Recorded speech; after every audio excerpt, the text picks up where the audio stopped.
अर्पित करें। महाशिवरात्रि के दिन शिव जी को दूध से रुद्राभिषेक करने पर समस्त मनोकामनाएं पूरी होती हैं। साथ ही इस दिन दूध का दान करना भी बेहद शुभ है। ओम नमः शिवाय का जाप करते हुए शिवलिंग पर जल अर्पित करेंगे तो आपका मन शांत रहेगा। प्रभु आशुतोष के पूजन में अभिषेक और बिल्व पत्र का प्रथम स्थान है।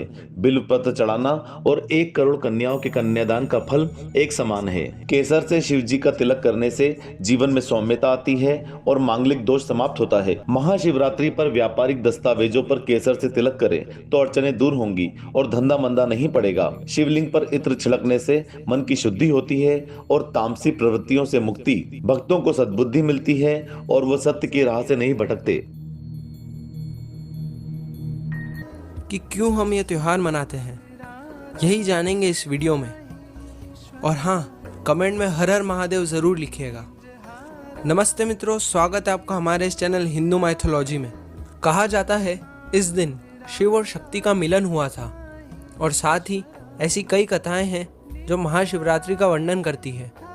आइए जानते हैं कुछ। इस दिन भगवान शिव ने पार्वती से विवाह किया था।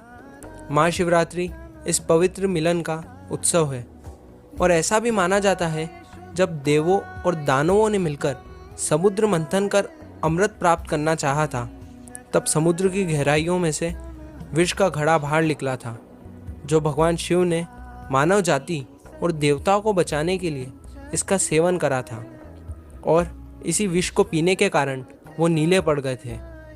तो इसी कारण दुनिया के उद्धारकर्ता, जिन्होंने इस दुनिया का उद्धार किया, उनके सम्मान में शिवरात्रि मनाई जाती है। और एक कथा इस प्रकार भी है कि जब देवी गंगा पूरी ताकत से स्वर्ग से पृथ्वी पर उतर रही थी, तब भगवान शिव ने उन्हें अपनी जटाओं में पकड़ा और कई धाराओं के रूप में उन्हें पृथ्वी पर छोड़ा, और साथ ही पृथ्वी पर विनाश होने से रोका। उन्हें श्रद्धांजलि के रूप में शिवरात्रि को शिवलिंग को पूरी रात स्नान कराया जाता है।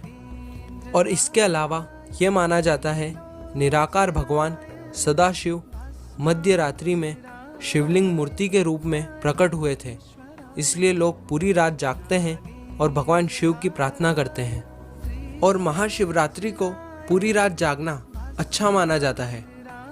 ये थे कुछ कारण जिससे हम समझ सकते हैं कि इस दिन हम भगवान शिव की आराधना क्यों कर का उद्धार किया।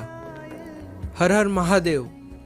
अगर आपको ये वीडियो पसंद आई हो तो इसे लाइक, 5 बेलपत्र और 1 फूल लेकर के छोटा सा उपाय करना है। बिल्कुल नया सा उपाय है। सिर्फ ये उपाय मासिक शिवरात्रि पे करना है, और 15 दिनों के अंदर आपकी कितनी भी पुरानी बीमारियां होंगी वो सारी खत्म होंगी। ठीक है, चलिए समझते हैं इस उपाय को। यहाँ पे स्क्रीन पे देखो एक पत्ता दिख रहा है। ये कौन सा पत्ता है? ये है परिजात का पत्ता। ऐसे समझ में नहीं आ रहा ना, तो आप ऐसे देखो, आपको समझ में आएगा।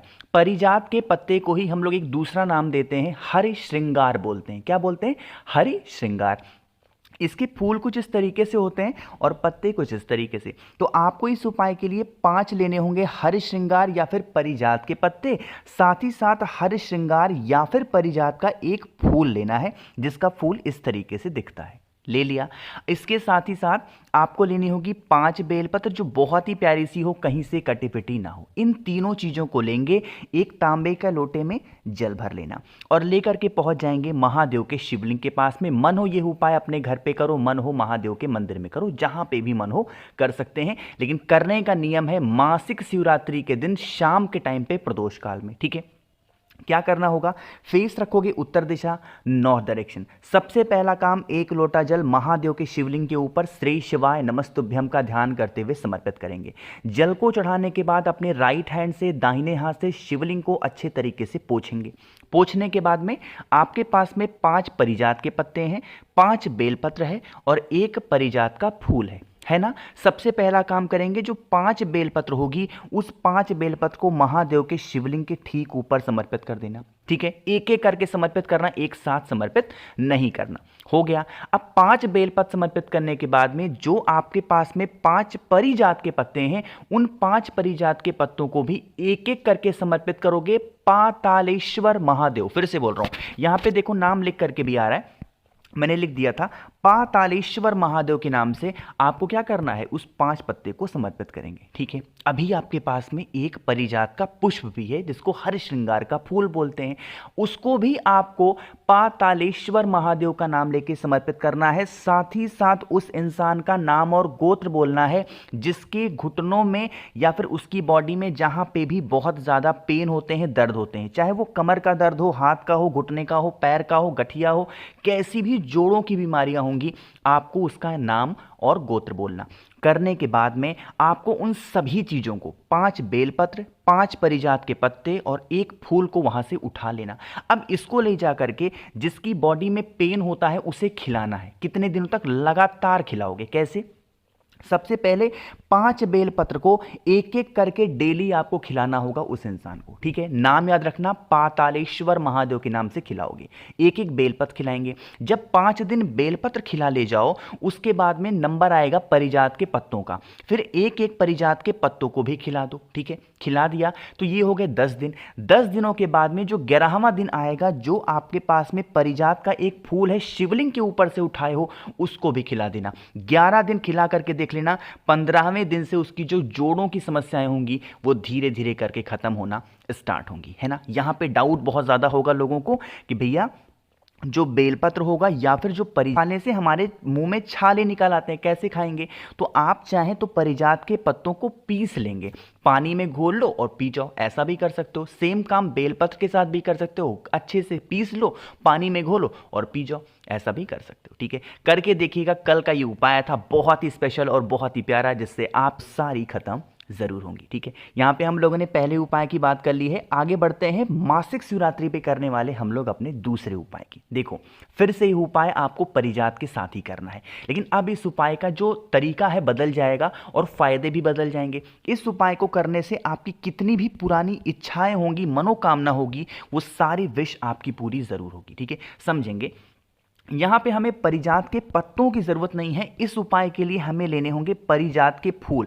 कहोगे भैया इस टाइम पे परिजात के फूल, बहुत सारे पेड़ हैं जिसमें आएंगे, बहुत सारे पेड़ हैं नहीं आएंगे। किसी भी महादेव के मंदिर के पास जाएंगे, उनसे कहेंगे, वो आपको दे देंगे। ठीक है, ले लेना। अब लोगे कितना? ज़्यादा से ज़्यादा, जितना ज़्यादा परिजात के फूल को ले पाओ ले लो। और इसका जो आपको ऑरेंज वाला नहीं दिख रहा है, मैं कलर चेंज कर रहा हूँ, ये जो ऑरेंज वाला आपको डंडी दिख रही है, सिर्फ हमें इसी डंडी को तोड़ लेना है। ठीक है, इस डंडी को तोड़ करके और आपको इसको पीस लेना है। पीसोगे जब इसको ना, तो एक ऑरेंज कलर का पेस्ट बन करके आएगा। ठीक है, बना लेना पेस्ट, और उसी पेस्ट को एक तांबे का लोटा लेना जिसमें जल भरना, और पेस्ट को लेकर के, जल को लेके पहुंच जाना महादेव के शिवलिंग के पास में किसी भी मासिक शिवरात्रि के दिन शाम के टाइम पे प्रदोष काल में।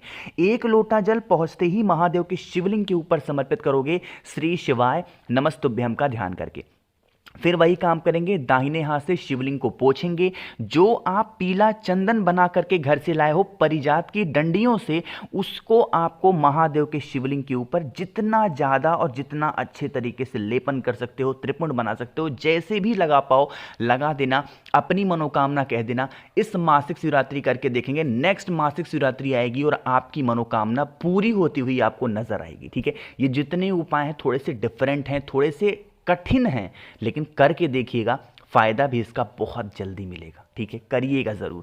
तो यहाँ पे मैंने कोशिश की है आप सभी को 2। आगे बढ़ते हैं इस वीडियो में मासिक शिवरात्रि पे करने वाले अपने तीसरे उपाय की तरफ। लेकिन ये तीसरा उपाय मैं आपको तब बताऊंगा जब आप कर दोगे जल्दी से वीडियो को लाइक, ज़्यादा से ज़्यादा लोगों तक शेयर करेंगे, और जितने भी लोग मेरी आवाज़ को पहली बार सुन रहे हैं तो चैनल को ज़रूर सब्सक्राइब करिएगा। ठीक, कर लेते हैं। यह उपाय आपको करना होगा हल्दी से, लेकिन अगर इस उपाय को आप करोगे तो पैसों से संबंधित जितनी भी चीज़ें आपके घर में होंगी वो सारी परेशानियां दूर होंगी। ठीक है, चाहे वो कर्ज की समस्या हो, चाहे वो धन की समस्या हो, है ना।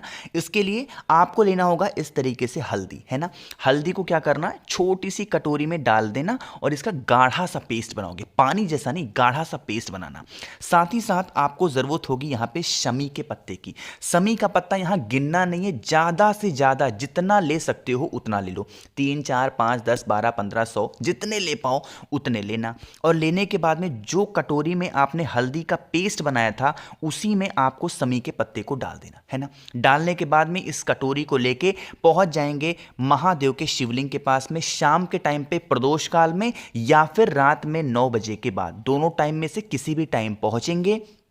फेस रखेंगे उत्तर दिशा। सबसे पहले एक लोटा जल चढ़ाएंगे। जल को चढ़ाने के बाद में जो आपके पास में कटोरी में क्या है, अरे हल्दी है ना आपके पास में, हल्दी में डूबा हुआ समी पत्र है, उसको महादेव के शिवलिंग के ऊपर समर्पित करें। कहोगे भैया हल्दी तो नहीं चढ़ती है, तो मुझे नहीं पता, मैंने जो गुरु जी की कथा से सुना है वही आपको समझा रहा हूं। जो भी व्यक्ति इस काल में हल्दी में डूबी हुई शमी पत्र को महादेव के शिवलिंग के ऊपर श्रृंगार कर देता है, पदा की समस्याएं होती हैं वो महादेव दूर जरूर करते हैं। ठीक है, करिएगा जरूर। तो यहां पे हम लोग